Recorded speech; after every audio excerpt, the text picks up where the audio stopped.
Setup पे लग जाता है तो मैं कुछ टास्क दूंगा तो वो करके भी ला रहा हूँ। ठीक है, मैं तो सेटअप बना रहा हूँ, फिर मैं लास्ट में टास्क दूंगा क्या करना है। पहले हम इसका डॉक्यूमेंटेशन समझ लें हमें करना क्या है।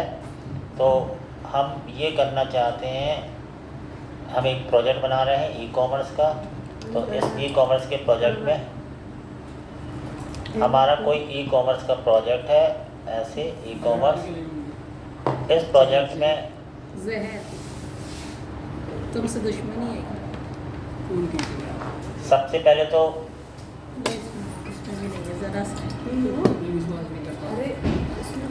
दो फेस में रहेगा ये, एक तो यूज़र इंटरफेस और एक रहेगा एडमिन इंटरफेस।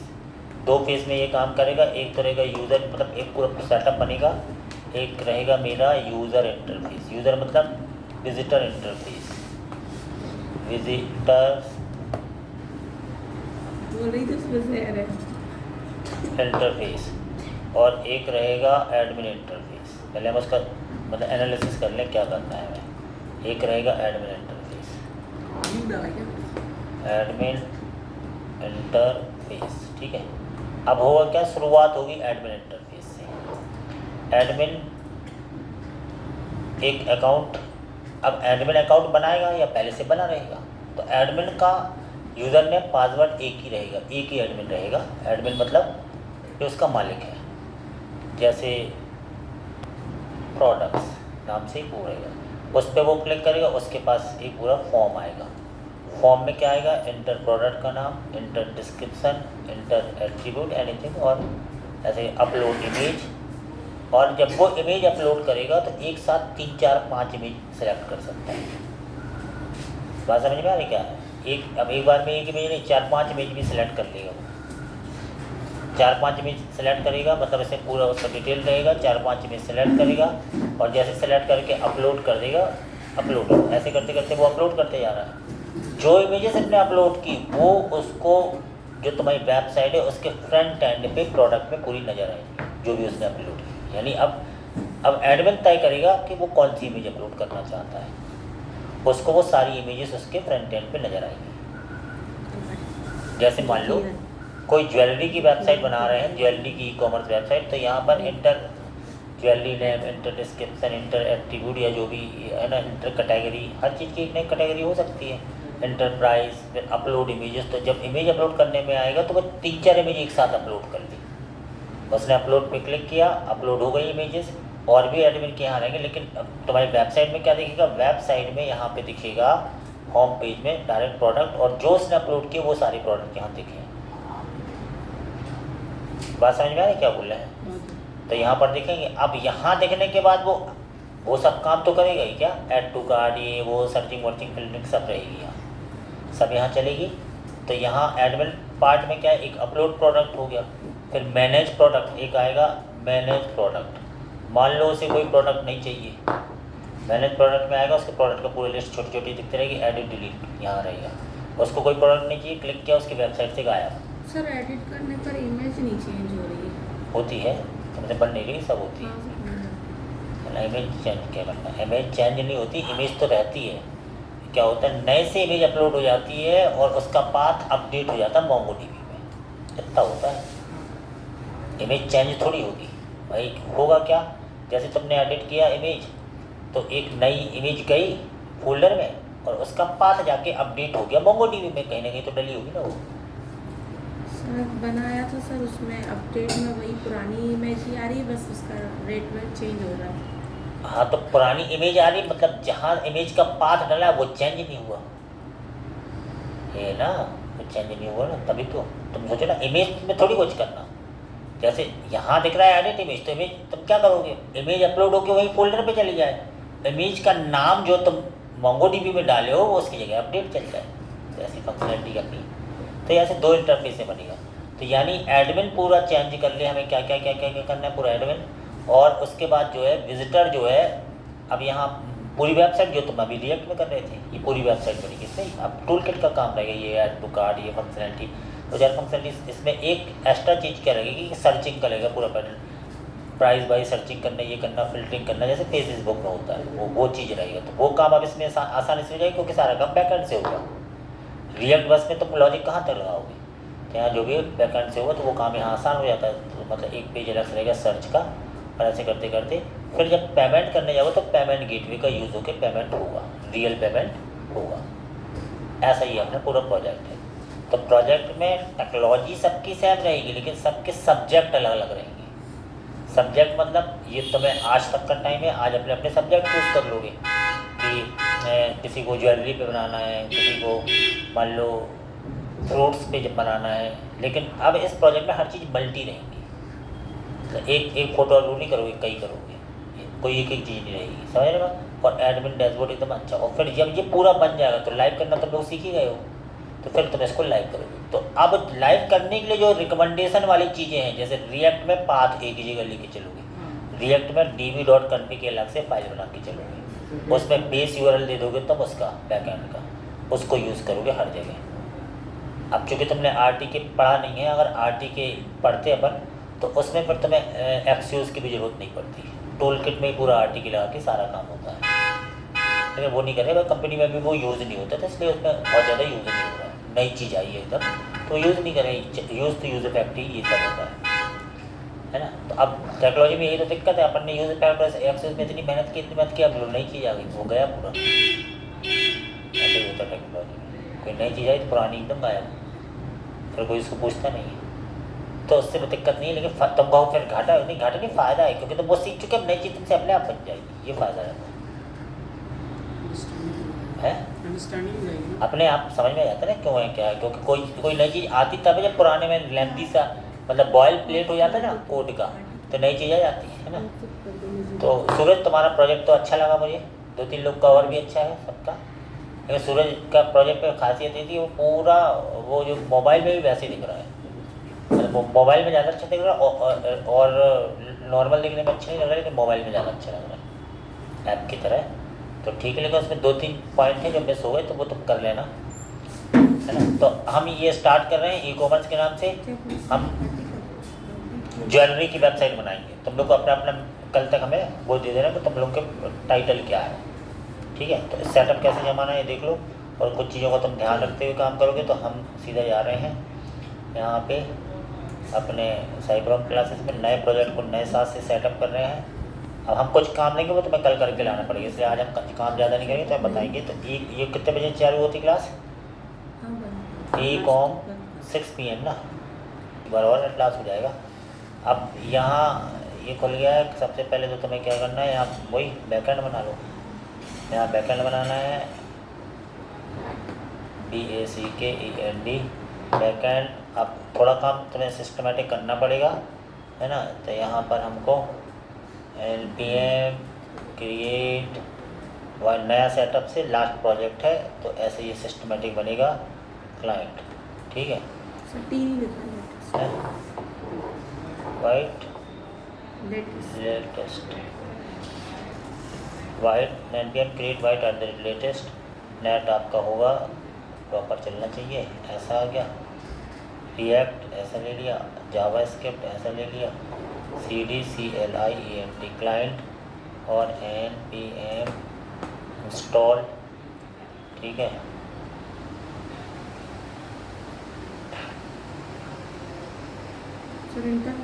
हाँ कर तो दिया, इंटर कितने बार करें, देख नहीं ना आ तो रहा है।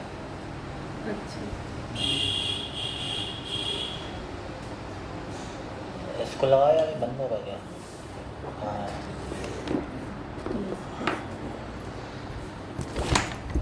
ये तो बंद हो गया ना, चल रहा है ये नहीं चार्जर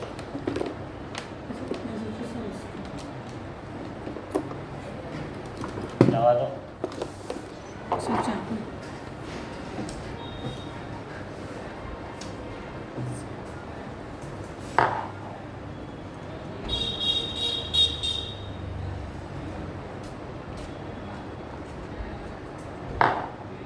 पता नहीं क्या है, अब ये सब नेट नहीं चलने से बहुत गुस्सा आती है। इनके भरोसे नहीं है ना, कोई एक नेट अपना चालू करके रहना, इनके भरोसे रहोगे तो कभी नहीं कर पाएगा प्रोजेक्ट। कोई जो एक आध नेट तुम लोग लेके आया करो डेली, क्योंकि टाइम 1 घंटे में नहीं हो पाता ये सब काम भाई। खुद सोचो ना, जब तुम कोई काम करने का कितना टाइम लगता है कोई चीज़, ये तो करते ही नहीं होगे, करते होगे तो भी ये हो गया है। ठीक है, तो यहाँ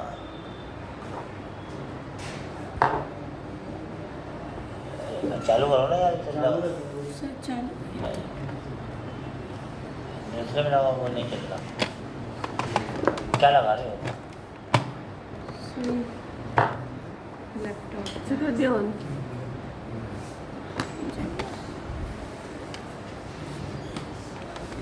नहीं चल रहा।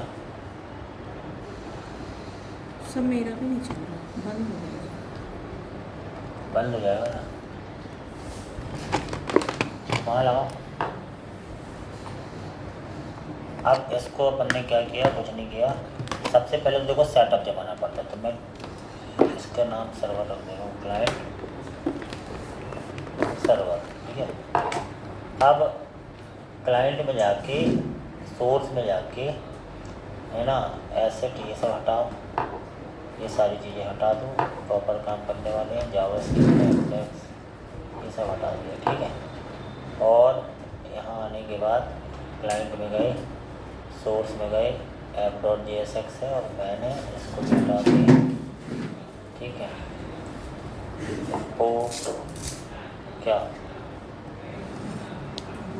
कौन ऐप बनाना है ना, कॉन्स्ट ऐप बराबर ऐसा ऐसा ऐसा और रिटर्न ऐसा ऐसा ऐसा, एक्सपोर्ट डिफ़ॉल्ट ऐप। ठीक है, अब यहाँ सबसे पहले प्रोजेक्ट बनाने के पहले तो मैं सेटअप बनाना पड़ेगा।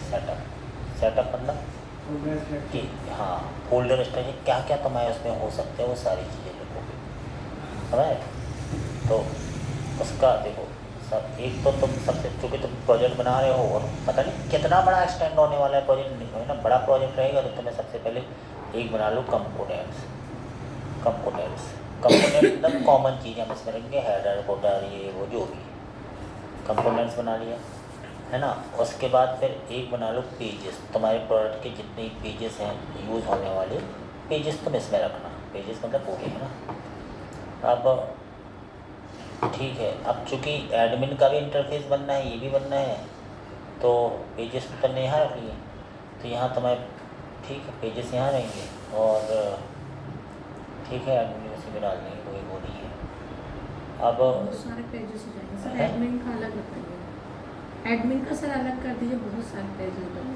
हाँ, तो फिर एडमिन के लिए अलग वो बना लो, एक सोर्स में एडमिन, ताकि तुम्हें खुद भी स्ट्रक्चर करने से क्या रहता है कि तुम्हें खुद भी पता रहता है कि एडमिन की चीज़ इसमें डली, पेजेस में नहीं, तुम खुद ढूंढते रह जाओगे ना बाद में कहाँ से, इसलिए पहले सेटअप। फिर क्या तुम अपनी CSS यूज़ करने वाले हो, हमने कहा हाँ करने वाले हैं, तो यहाँ पर तुम, है ना, एक CSS फोल्डर बना लोगे, उसमें अपनी CSS डालोगे, CSS तुम्हारे यहाँ रहेंगे। फिर क्या तुम, है ना, अब और क्या क्या यूज़ करने वाले हो, इमेजेस यूज़ करने वाले हो, नॉर्मली इमेजेस तो यूज़ करेंगे ही, तो इमेजेस नाम का एक फोल्डर लगाया, सारी इमेजेस हमें यहाँ पर ही एक्सपोर्ट इंपोर्ट से काम चलता रहेगा। तो यानी इसको बोलते हैं फोल्डर स्ट्रक्चर प्रॉपर होना चाहिए।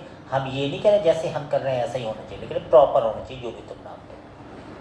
ठीक है, अब एडमिन हो गया, कंपोनेंट हो गया, CSS, इमेजेस, पेजेस हो गई, ये सारी चीज़ें हो गई, है ना।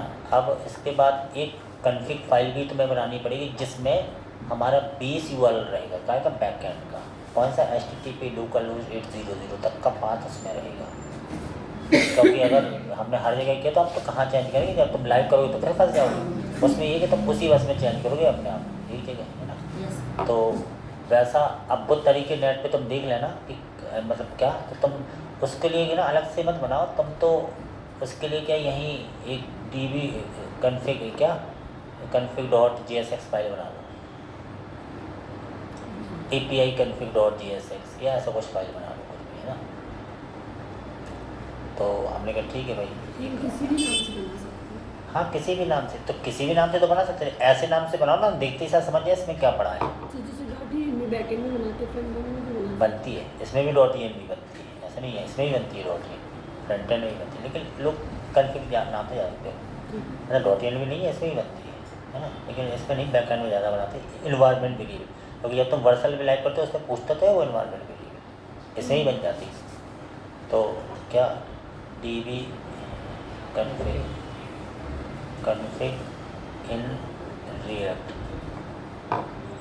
js, तो वो तुम्हें कई तरीका रिएक्ट डाटाबेस विद फाइल कई मतलब ये तो पढ़ा है कि एक चीज़ की 50 तरीके हैं, कोई मतलब सही तरीके से मतलब थोड़ी होता नहीं। क्या API config फाइल config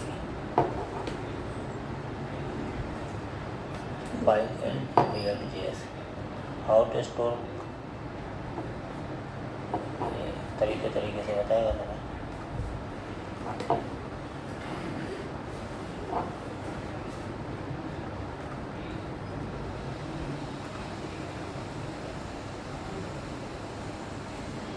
ऐसा तो कई लोग उसको यूटिल्स के अंदर एक फोल्डर बनाते हैं, उसके अंदर रख लेते हैं कुछ भी यूटिल्स है ना, यूटिल्स का फोल्डर config.js, सोर्स ऐप इनमें अपने हिसाब से कि ऐप में है, लेआउट रहेगा, पेज रहेगा, पैकेट डॉट जैसे नेक्स्ट config.js यानी ऐसा कन्फिगरेशन वाली चीज़ें नहीं, ये मतलब सबके अपने अपने स्ट्रक्चर हैं। सो कंपोनेंट अलग बनाए, पेजेस अलग, जैसे अपन सोच रहे हैं वैसे इसके वो सोच रहा है, जैसे .env बना सकते हो। Feature of config.js server side rendering, config.js मतलब सर्वर साइड रेंडरिंग वाली API तुम दे दो इसमें, तो बता रहा है कि ऐसा कर सकते हो, आइडिया दे रहे कि क्या है ना, जैसे ऐसे। तो config.js फाइल में क्या रखोगे, config.js offer a simple and powerful way to manage environment variable in next, ये Next.js के लिए बता रहा अपन को, है ना। तो ये है ना, तो ऐसे Next.js फ्रेमवर्क है उसमें, लेकिन ये इसमें config.js फाइल में अपन कन्फिगरेशन चीज़ें रख लेंगे। ऐसे लिखते हैं सर? नहीं, ये Next.js का एग्जाम्पल है ना, अच्छा ना Next.js का है, ये ऐसे नहीं लिखते। Next.js का होता है, क्रिएट करने खुला है ना। Next.js एक और नई चीज़ आ गई ना, मतलब वो अपने में नहीं है, लेकिन बता रहे हैं और ढूंढ लेते हैं। ChatGPT तुरंत दे देगा, ChatGPT देख लेते क्या है कहानी।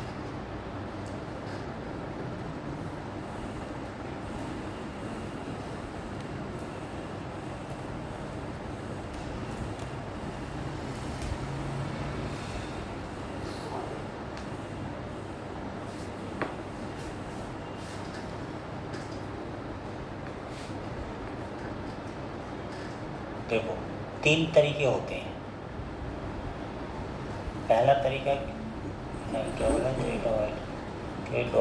फाइल, मतलब रिएक्ट में भी तुम .env फाइल बना सकते हो, जिसमें तुम वाइट API URL, ये अपनी बैकएंड का URL बना सकते हो, समझे ना।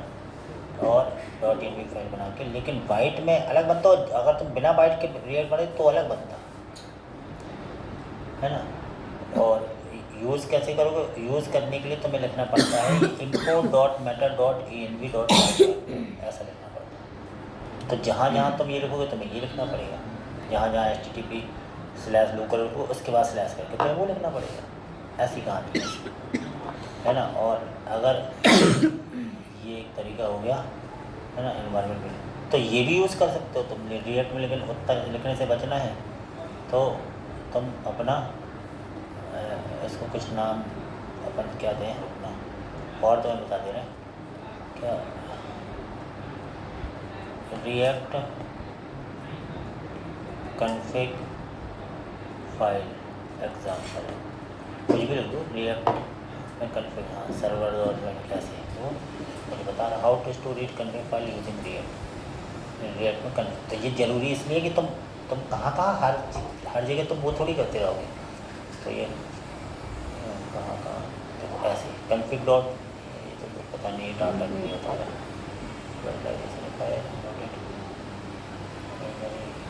सर्वर URL ऐसे भी कर सकते हो, देखो जी सर्वर URL है, इसमें बहुत सारी चीज़ें, प्राइमरी सेकेंडरी पता नहीं क्या क्या रखा है। इंपोर्ट कर लिया config डेटा को फ्रॉम config.json फाइल बनाया है यूजिंग, या इन्वायरमेंट वेरिएबल में रखो, दूसरा तरीका बता रहा है इन्वायर, जैसे तुमने देखा था ऐप, ऐसे इन्वायरमेंट वेरिएबल तुमने बैकएंड का पाथ रख लिया API का, वहाँ तक का, बाकी तुमने कोई और फिर बोल रहा है सर्वर का यूज ऐसे रख लो, यूज़ कर लो, है ना। यूजिंग वेब पैक का भी होता है, तो ये कोई पुरानी चीज़ है। तो अपन ये सब नहीं बना रहे हैं, अपन सिंपल रखेंगे, ज़्यादा कॉम्प्लेक्स नहीं करना, तो उसको करके देखें। यानी तुम्हारी एक फ़ाइल बनेगी, सीधा अपन रूट पे ही डाल देते हैं, उसका नाम रखते हैं config.jsx, config.jsx, या कई लोग यूटिल्स नाम से बनाते हैं, उसके अंदर डाल देते हैं, पता चलता है यूटिलिटीज चीज़ें हैं हमारी, ऐसा भी है। बात समझ में आ रही? तो config.jsx हमने यहाँ डाल दी। अब हम ये हमारा तो ये हो गया। अब हम एक लेआउट वाला यहाँ बना रहे हैं बाहर, और app.js में ब्राउज़र राउटर, मतलब ब्राउज़र राउटर राउटिंग करने के लिए, लेआउट स्ट्रक्चर के लिए, और कंपोनेंट उसके अंदर के पार्ट के लिए, ऐसा सिस्टमेटिक होना चाहिए। तो हमने कहा ठीक है भैया, तो हमने यहाँ पे आए और यहाँ पर लेआउट वाला बना रहे हैं फोल्डर, यहाँ पर सीधा आए और एक बना दिया।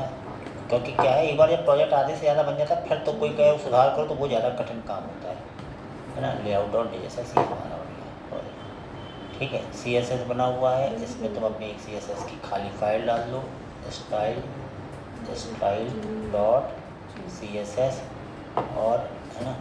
तो अब कोई भी आदमी देख के जल्दी से समझ जाएगा ना प्रोजेक्ट, मतलब तुम 10 महीने बाद भी हाँ config.js यहाँ डाला है हमारा URL, इसको यूज़ कर दो, चेंज करो, ख़त्म। ये फ़ायदा मिल जाएगा ना, कहाँ तुम चेंज करोगे, इसलिए ऐसा करना पड़ेगा, है ना। और यहाँ पर ने कन्फिग दे दिया। अब क्या है, ये क्या style.css बना ली। सबसे पहला काम है मेल में जाके style.css को, यानी ये सेटअप वाले काम पूरे करो। import./style नहीं, ऐसे ही था ना, import./ CSS आएगा। अरे यार, सिंगल के बाद ही आएगा CSS अंदर style.css, ठीक है, ये काम कर लो। और चूँकि तुम अब उसमें यूज़ क्या, फ्रेमवर्क, मतलब स्टाइलिंग के लिए फ्रेमवर्क कौन सा यूज़ करने वाले हो, वो इतना होने के बाद फ्रंट एंड का सेटअप का तुमने स्ट्रक्चर डिज़ाइन कर लिया ताकि तुम्हें, और उसके बाद क्या किया करो कि टर्मिनल में जाओ, टर्मिनल में जाके नेसेसरी जितने कंपोनेंट हैं सब तुम इंस्टॉल कर लो पहले, फ्रंट एंड के जो भी नेसेसरी कंपोनेंट है। तो npm i क्या चाहिए सर CD है, हाँ, CD front end, CD client, CLIENT client, ठीक है, CD क्लाइंट। npm i क्या चाहिए, एक तो Axios चाहिए, और क्या चाहिए, रिएक्ट राउटर डोम भी बदल चुका है आपसे ना, इसका भी नई चीज़ आ गई, रिएक्ट राउटर डोम। और क्या चाहिए, Axios नहीं, बूटस्ट्रैप का यूज़। हाँ बूटस्ट्रैप चाहिए, तो बूटस्ट्रैप की तो ऐसे, मतलब अब बूटस्ट्रैप बस नहीं चलता है, टेलविन CSS होता है, बहुत सारी चीज़ें, कोई सैस यूज़ करता हाँ है, सर, React में टेलविन क्या होता है सर? CSS है, टेलविन CSS है, क्या होता है, सब CSS है। ऐसा कुछ थोड़ी ना कि किसी नहीं, किसी ऐसा कुछ नहीं, ज़्यादा इसी में यूज़ है टेलविन, और पता नहीं और कौन सी कोई MU क्या है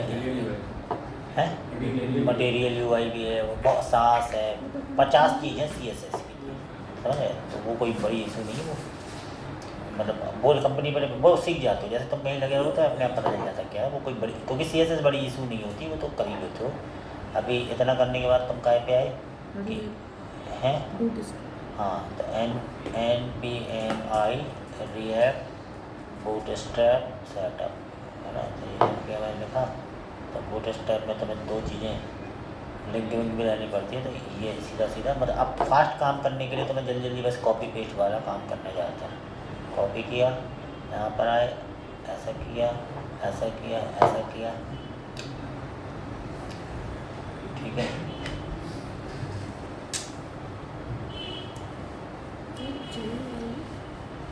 सर एंड डिज़ाइन भी कर लीजिए। हाँ, npm i एंड डिज़ाइन, क्या कोई भी काम को हमारे पास बोली कि हमें जल्दी से करना पड़ता है, कैसे तरह आंसर ला करो, ऐसे नहीं कहते। कोई काम को इत्मीनान से धीरे से सोच के कि कंपोनेंट बनाए क्या करें, ऐसे करते हैं प्रोजेक्ट, समझ रहे हैं ना। अब हम जल्दी इसलिए करते, जैसे वो स्टार वाला जो लगाए वो ऐसे नहीं लगाना चाहिए, तो उसको आराम से कंपोनेंट में डालते वहाँ करते या फिर, ताकि तुम 3-4 महीने बाद भी देखो तो समझ में आए ना ये क्या हुआ है, वहीं खिचड़ी बन जाती, फिर समझना दिक्कत वाला काम रहता है। तो ये इतना काम हो गया। अब हमारा क्वेश्चन ये है सर एरर आई सब हैं, सब मैम ने सब वो सब डिलीट कर दिया, एरर आई। मैंने कहा है वो सब ओपन कर। inlet और CSS ये डिलीट कर दो, स्टिक मोड भी डिलीट कर दो, ठीक है। और स्टाइल लगा दी, ये भी हटा दो और ये भी हटा दो। CSS इंस्टॉल हो चुकी है ना। और यहाँ से CSS का ये लिंक दे दो। हाँ और नीचे से ये है, इसकी लिंक उठाओ, CSS में डाल दो। ये तुम्हारा सेटअप हो गया तैयार। यहाँ से मैन में ये मतलब ये तुम्हारी CSS है, मैन मतलब जब ज़रूरत होगी तुम अपनी CSS यूज़ करो, ज़रूरत होगी ये वाली CSS यूज़ करो, ठीक है। इतना होने के बाद अब कुछ चीज़ें हैं जो भविष्य में अपन इंस्टॉल करेंगे इसके, ऐसे है ना। तो इतना होने के बाद तुम बैकएंड भी सेटअप करो, लेकिन है ना। बैकएंड सेटअप कैसे करोगे? बैकएंड में मतलब फिर से वही काम शुरू हो गया। यहाँ से तुमने स्प्लिट किया, इसको हटा दिया, यहाँ से CD .CD क्या सर्वर और NP क्या npm init किया। तो यहाँ पे तुम्हें पूछेगा पैकेज का नाम नहीं चाहिए, version, description, entry point, app.js ऐसा मिलेगा। जैसे कि टेस्ट में अपडेट कीवर्ड ऑथर लाइसेंस, ये सर्वर ये हो गया, ठीक है। अब सर्वर पे आने के बाद क्या है? npm express course रटना नहीं हो तो तुम कहीं सेटअप वेटअप तुरंत कहीं से कॉपी पेस्ट कर सकते तुरंत। अब तुम यानी कॉपी पेस्ट करने के लिए फ्री हो, क्योंकि तुम्हें ना npm express और मोंगोज और कोर्स और बॉडी पार्सर और नॉर्मल नहीं चाहिए, नॉर्मल तो रहते ही है। बॉडी पार्सर env.exe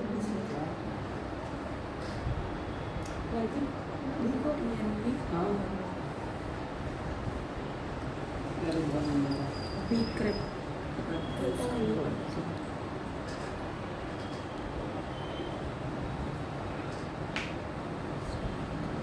ये हो गया। अब npmi.env विक्रिप्ट JS वो तो जब समय आएगा तब अपडेट करते जाएंगे, तो ऐसे थोड़ी जितनी अच्छी अपन में कर। अब सर्वर पे तुम्हारा सेटअप बन चुका है। इसमें एक फाइल तुम्हें बनानी है सर्वर के अंदर, इस नाम से app.js नाम से, ठीक है। अब अच्छा तरीका ये है कि अब तुम पहले तो .env फाइल लगा चुके हैं, तो यहाँ पे अपने लगा लो .env। तुम्हें जो चीज़ तो तुम्हें लेना पड़ेगा तो वो तो तुम ले लो। सबसे पहले तो अभी पोर्ट स्टार्ट करना, तो पोर्ट ले लो। किस पोर्ट पे बना रहे हो? 8080। तो इसका पाथ अपन वहाँ कन्फिग दे देंगे, फिर चेंज कर लेंगे, है ना।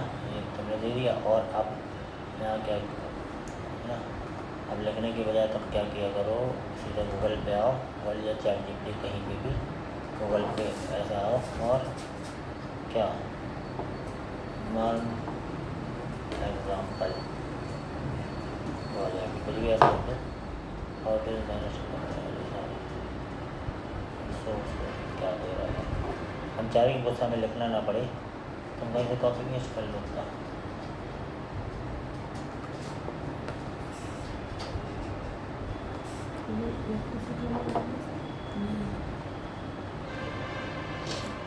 कहाँ से लिखें? पुरानी जो है टास्क मैनेजमेंट हैं यहाँ कहीं से लिखेंगे।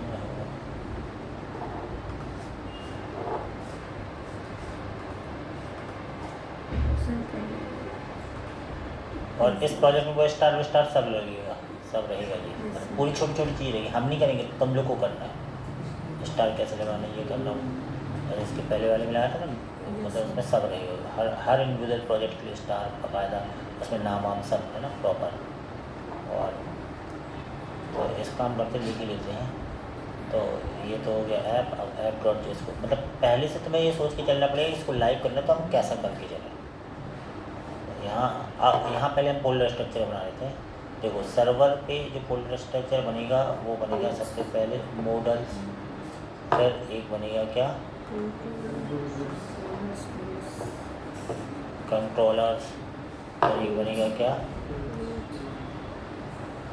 फिर ROUT रूट्स, ठीक है। फिर एक बनेगा क्या, एक अपन बनाएंगे MIDD मिडिल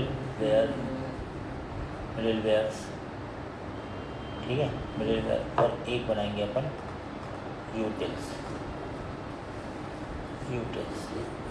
कितने फोल्डर रहेंगे सर, क्या पता किसकी जरूरत पड़ेगी। तो अब कैटेगरी है ये जितनी भी, Utils में क्या? वही तो देख रहे हैं ना। यूटिल्स में अपन उस टाइप की चीज़ें रखेंगे जो पेमेंट गेटवे से रिलेटेड कोई पर्टिकुलर फाइल रहती है, ये रहती है, तो उसको हम कहाँ रखेंगे, तो यूटिल्स में डाल देंगे। यूटिलिटी है वो कुछ ऐसी, तो जरूरी नहीं कि तुम उसमें रखो पूरा कंट्रोलर में। तो वो रहती बहुत लंबे कोड, कंट्रोलर ने कहा पेमेंट डन, वो पता लगता वो कोड ही है। तुम कंट्रोलर देखे पहले वो ही दिख रहा। तो दिक्कत ये है कि मैनेज करने का तरीका रहता है कि वो तो पता नहीं है, वो चीज़ें फिक्स है वो चीज़, तो तुम उसको उसमें डाल दो मिडिल वेयर को। अब जैसे वो अपन ने क्या बोलते हैं वो बनाया था, क्या बनाया, Class, नहीं नोट, वो फोटो अपलोड करने का वो था ना, तो वो सब Multer. मल्टर, तो उसका जो वो था वो मिडिल वेयर में डाल देंगे। मल्टर का वो नहीं था, तो वहीं स्टोरेज वहीं बना रहे थे, मतलब सिखाने के लिए बने। अब अपन को कॉपी पेस्ट करके मिडिल वेयर में डालो, उसको इंपोर्ट करो, वहाँ लगा लो अपना। तो मतलब तुम अब चीज़ों को वैसे थोड़ी करोगे कि जैसा वो, तो सीखने को उद्देश्य से करना पड़ता है, वो नहीं करोगे ऐसा डायरेक्ट करते तुम कभी नहीं सीख पाते। मतलब ये तुम्हें पता ही नहीं चलता हो क्या रहा। अब तुम्हें फ्लो एकदम समझ में आ गई, तुम चीज़ों को देख के समझ लो। अब तुम स्ट्रक्चर मैनेज करोगे ताकि बड़े प्रोजेक्ट बना पाओ। अब तुम कोड नहीं सीख रहे, प्रोजेक्ट सीख रहे हो। तो प्रोजेक्ट कैसे मैनेज होता है, कोड सीखना अलग बात रहती है। कोड तो तुम एक एक चीज़ समझ गए, वो तो अपनी। अब कैसे, इसलिए ये सारे इतने फोल्डर बनेंगे। अब किस में क्या क्या रखोगे, तो एक बार है ना, तो यहाँ अपन वो कर लेते हैं। मैं यहाँ इसी पे हो, और भी हो, सबका अपना अपना तरीका रहता है। ये मिनिमम तरीका ऐसे रहते हैं, जैसे यहाँ तुम इसी में सर्च कर लो, क्या directory structure in merge step, मतलब क्या होना चाहिए सजेशन। तो आजकल तो इतनी सारी चीज़ें कि तुम्हें कहीं से भी कैसा है। तो सबसे पहले प्रोजेक्ट में डायरेक्टरी स्ट्रक्चर सबसे इंपॉर्टेंट है। फंसने का कारण यही रहता है कि मेरे को पता नहीं रहता क्या करें, तो वो कहीं ना कहीं बोला बैकएंड में एक कॉन्फ़िग बनाओ, कॉन्फ़िगरेशन फाइल। देखो उदाहरण जैसे डाटाबेस एनवायरनमेंट वेरिएबल etc, लेकिन अपन ने वो इन भी बना ली, ठीक है। कंट्रोल देखो सब तुम्हें एक स्टेप दे रहा है, सलाह दे रहा है, तो कॉन्फ़िग। तो ये देखो जरूरी नहीं कि तुम ये बनाओ ही, हम तो कह रहे कुछ मत बनाओ, कंट्रोलर ही मत बनाओ, वही कर लो सब। तो ऐसा थोड़ी कर पाओगे भाई, कर ही नहीं पाओगे ना, फंसोगे, बड़ा प्रोजेक्ट नहीं बन पाएगा। तो ये तुम्हें एक सजेशन दे दिया उसमें पूरी। बैकएंड में बोला क्या क्या करो भैया, एक कॉन्फ़िग बनाओ जिसमें तुम क्या एनवायरनमेंट वेरिएबल रखो, तो अपना बन गया .env बनाने पर, है ना। बोले कंट्रोलर बनाओ बिजनेस लॉजिक लिखने के लिए, हाँ हैंडल रिक्वेस्ट को हैंडल करने के लिए कंट्रोलर रहेगा। फिर बोला मॉडल बनाओ मोंगोज मॉडल, ठीक है बनाते ही हैं। अपन रूट्स बनाओ एस्प्रेस रूट, जितने भी रूट हैं तुम्हारे वो तो बनाते ही हैं। फिर बोले मिडिल वेयर बनाओ, देखो आ गया custom middleware auth login. तो जो अपन ने लॉगिन किया था ना JWT लॉगिन, तो ऑथ वाला वहीं रख दिया ऐप में, वहाँ थोड़ी रखोगे भाई, वो मिडिल वेयर में रखोगे। तो वो अब क्या होता है, जैसे अपन यूट्यूब में वहाँ देखते तो वो मिडिल वेयर को एक्चुअल में ऐसे बताते थे, इसलिए समझ में नहीं आ पाती वो डायरेक्ट वहाँ रहता तुम्हें। तो अब तुम्हें पता चलेगी वो चीज़ कि हाँ इससे जेसन सर्वर टोकन बनता है, ये बनता है। हालांकि थोड़ा थोड़ा माइंड से चला गया होगा, लेकिन याद थोड़ी रखना पड़ता। उसको कट कॉपी करके मिडिल वेयर में डाल दो, इम्पोर्ट कर दो। तो ये वो बता रहा है ना किस मिडिल वेयर क्यों लेंगे हम, इसी टाइप की चीज़ उदाहरण बता रहा है। मिडिल वेयर ऑथ लॉगिन इस टाइप की चीज़ यहाँ रख लेंगे हम, इसलिए बना रहे हैं। नहीं बनाना तो मत बनाओ, तो तुम्हारा ये कंट्रोलर बड़ा हो जाता। कंट्रोलर में तुम बिजनेस लॉगिन लिख रहे हो, कोई फिक्स चीज़ है कि भाई वो हमें करनी है, फ़ोटो अपलोड करने का वो सब चाहिए, तो वो कोड भी तुम वहाँ डाल दे रहे हो, तो वो अननेसेसरी बड़ा सा हो जाता है ना समझ। तो हमें पता रहता है ये चीज़ यहाँ से इम्पोर्ट हो गई, ऐसा है। यूटिल्स में यूटिलिटी हेल्पर फंक्शन, कुछ बहुत सारे हेल्पर फंक्शन होते हैं पेमेंट गेटवे वाले या कुछ, वो हम यहाँ यूटिल्स में रहते हैं। बाकी इसकी ज़्यादा जरूरत नहीं होती, वो काम मिडिल वेयर में ही कर लेते, लेकिन यूटिल्स में समझ में आती है utility. Validator request validate logic, validator भी बनाओ, है ना। वैलिडेटर मतलब कि लॉजिक को वैलिडेट करने के लिए, तो लेकिन इसकी जरूरत नहीं पड़ती, ये काम कंट्रोलर में ही करते हैं। वैलिडेटर मतलब कई लोग के वैलिडेटर के अलग फाइल बना लेते हैं। अगर ईमेल नहीं है तो ऐसा है तो इस टाइप के। और फिर है ना टेस्ट, ये टेस्ट की कोई जरूरत नहीं, टेस्ट फाइल्स हैं। टेस्ट फाइल मतलब ये रीडमी टाइप की टेस्ट फाइल। टेस्ट मतलब कोई टेस्टिंग वाली नहीं, टेस्ट की हमने ये काम किया, हमने ये किया, हमने ये किया, पूरा रिपोर्ट टाइप की सब लिखने की। सर्वर डॉट जेएस बनाते हैं, ऐप डॉट जेएस पैकेट करती ये चीज़। लेकिन इसमें एक चीज़ अभी और नहीं बनाई, एक लोग बनाते हैं क्या, एक्सेप्शन हैंडलिंग के लिए भी फाइल बनाते हैं। अपन ने पढ़ा था ना एक्सेप्शन हैंडलिंग के Yes, प्रकार, sir. एक अलग फाइल बना के उसी में रख लो, फिर उसको कॉल, लेकिन वो कौन करता है, मतलब ट्राई कैसे ही संभाल रहे हैं। Yes sir. तो ये नहीं कि वो करना ही चाहिए, ऐसा भी कुछ नहीं, लेकिन पहले से तुम देख के चलते तो ये तुम्हें समझ में आती ये चीज़ें होनी चाहिए। अब ऐसी तो इसमें हमने काफ़ी चीज़ें रख ली है ना, वैलिडेटर नहीं बनाया, टेस्ट नहीं बनाया, ज़रूरत नहीं है मेरे को। और ये server mandatory express app instance, ये क्या है, ऐप एक्सप्रेस ऐप इंस्टेंस, जरूरी नहीं कि ये सब चीज़ सही बताए, तुम्हें अपना दिमाग यूज़ करना है।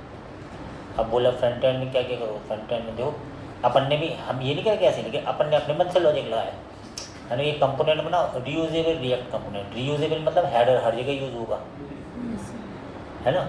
या टेबलेबल की भी तुम उसमें रख सकते हो कुछ, मतलब जो रीयूजेबल रिएक्ट कंपोनेंट बोलो, page level component, page home about, ये वो सब पेजेस में।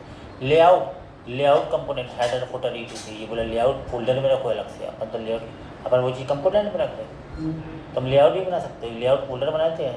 Hook, custom react hook, custom hook बनाओ, कस्टम हुक तो अपन ने बनाई नहीं, कस्टम हुक भी बना सकते हैं, मालूम का है, आरटी की क्वेरी में खुद के हुक बनते हैं, खुद के हुक बना लो, ऐसा नहीं करता वो है ही नहीं। कॉन्टेस्ट एपीआई तो कॉन्टेस्ट एपीआई अपन यूज़ ही नहीं कर रहे हैं अपन, जरूरत पड़ेगी तो अपन है ना, services API call fetch x use, तो ये सर्विसेज के अंदर रख सकते हो। तो सर्विसेज बना के उसमें एपीआई कॉल फैच एच ये सब उसमें रख सकते हो। लेकिन utils, helper function, Redux tool kit, slice use कर, इफ़ यूजिंग कर रहे हो तो अगर तुम वो यूज़ करो तो रिडक्स बनाओ, उसके अंदर लगाओ ना टूल किट, यहीं थोड़ी रहोगे। उसी में ही सर स्टोर भी बना लो। हाँ उसमें उसी में सब slice। बना लो, क्योंकि अननेसेसरी पता नहीं प्रोजेक्ट है, ऐप डॉट जेएस है ये अपनी स्टाइल डॉट सी एस बना लो, तो ये अपन ने बनाई है। ये हो गया इसका स्ट्रक्चर। जब स्ट्रक्चर वाइज काम करते हो तो क्योंकि तुम्हें आगे चल के खुद याद नहीं रहेगा कितना क्या क्या होना है, तो ये चीज़, लेकिन अपन ने अपना स्ट्रक्चर ये बना लिया है ना। अब हाँ देखो ये ऐसे बनाइए, कन्फिग शेयर्ड कन्फिगरेशन, जैसे अपन ने कन्फिग फोल्डर बनाया ना, सही ना, ENV इसमें ही बना सकते हो, एनवायरनमेंट वेरिएबल, लेकिन अपन इसमें नहीं बनाते हैं, अपन इसमें वही पैकेट और जैसे करी थे। ये तुम्हारा फोल्डर स्ट्रक्चर है, और सबको एक्सप्लेन नहीं किया गया कैसे, बैक एंड का भी फ्रंट एंड का भी। समझ गए आपको, डॉकर कन्फिगरेशन इफ यूजिंग लिखा है, वो सब चीज़ के लिए 50 चीज़ें होती हैं, काम करना होगी, इतनी चीज़ें वही है अपनी। अब क्या करना है, अब देखो शुरुआत करने के लिए सबसे पहले तो वहाँ पर डिज़ाइन होनी चाहिए। तो डिज़ाइन का काम हम तुम दे रहे हैं तुम लोग को कल इस स्ट्रक्चर में मुझे क्या क्या चाहिए, मुझे एक डैशबोर्ड की डिज़ाइन चाहिए एडमिन की, समझ रहे ना। हम तुम्हें रिक्वायरमेंट बता, मतलब बेहतरीन होना चाहिए, जैसा उसमें थोड़ा सा शैडो भी होना चाहिए लेफ्ट साइड में या जो भी है ना। और पेजेस में एटलीस्ट जैसे ये स्ट्रक्चर ऐसे ही रहेगा। और ये कहाँ गया क्लाइंट में, ये जो सोर्स है पेजेस में होम, यानी ये पेजेस जो 3-4 पेज डाल देना, होम अबाउट और फ्रंट एंड की डिज़ाइन होनी चाहिए पूरी, फ्रंट एंड की। तो पहले तो तुम ये बनाओगे क्या, पहले तो लेआउट इसको कन्फिगर कर ही लेते हैं अभी फिलहाल। यहाँ हमने क्या किया, कॉस्ट लेआउट, ये लेआउट हमारा केवल काम करेगा काई के लिए, रिटर्न है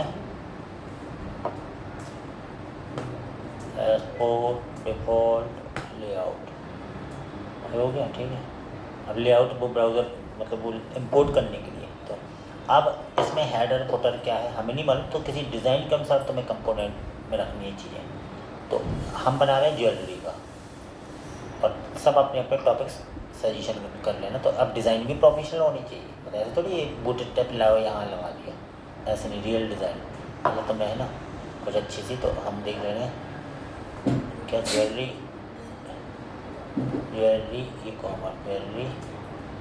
ई कॉमर्स वेबसाइट को जैसे देख लेते हैं, कोई से वेबसाइट टेम्पलेट,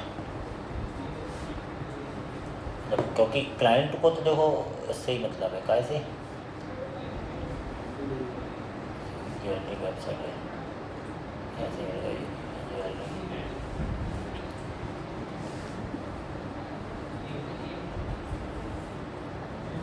अब हम कल जितना काम लेंगे वो एक जन करके लाएगा, तो ऐसे ज्वेलरी पता नहीं कैसी है, हमारा रह जाए। क्या वहाँ तो एक वेबसाइट है Right, कॉपी पेस्ट करते हैं पूरा ऑफिस वही होगा। ये भैया आप बस जैसे चली जाएगी। ये बेस्ट ज्वेलरी ये खरीदने की क्या है? कार्ट लेन हैं? हम ये नहीं कह रहे ऐसे ही बनानी है, लेकिन मतलब पेज तुम्हारा अच्छा होना चाहिए, हर चीज़ अच्छा होना चाहिए। इसमें है क्या क्या? इसमें कुछ है नहीं क्या? कॉपी पेस्ट कर स्टेटिक टाइप लग रहा है ई कॉमर्स जो करवाया रिएक्ट करो ना तो है रहने दो, मैं करके दूँगी। मैं भी जाके सोऊंगी फिर उठूँगी अगर आर्यन सोने देगा तो ज्वेलरी कल आज कहाँ से सुबह हो गया दिखाना